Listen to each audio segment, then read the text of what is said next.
शिवसेना एकनाथ शिंदे गट मराठी विरोधी आहे की काय अशा प्रकारच्या चर्चा संपूर्ण राज्यामध्ये सुरू झाल्या आहेत। रिक्षा आणि टॅक्सी चालकांना मराठी बोलणं अनिवार्य केल्यापासून मोठा राडा सुरू झाला आहे। यात शिवसेनेच्या एका नेत्यानं चक्क अमराठी लोकांची बाजू घेतल्यानं मोठा वाद निर्माण झाला आहे। नक्की काय घडलंय सांगतो, पण त्याआधी थोडक्यातला नक्की फॉलो करा। 1 मे पासून रिक्षा टॅक्सी चालकांना मराठी भाषा सक्तीची करण्याचा निर्णय घेण्यात आला आहे। मंत्री प्रताप सरनाईक यांनी हे निर्देश दिले आहेत, पण शिवसेनेचेच नेते संजय निरुपम यांनी याला कडाडून विरोध केलाय।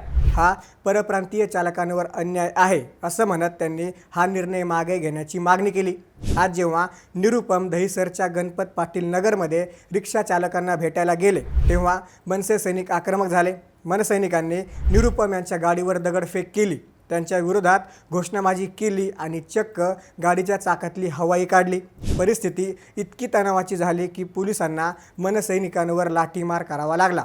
एकीकडे सरनाईक मराठीची सक्ती करतात तर दुसरीकडे निरुपम त्याला विरोध करतात। यामुळे शिंदे गटातच आता मराठी विरुद्ध परप्रांतीय असा कलगीतुरा रंगलाय।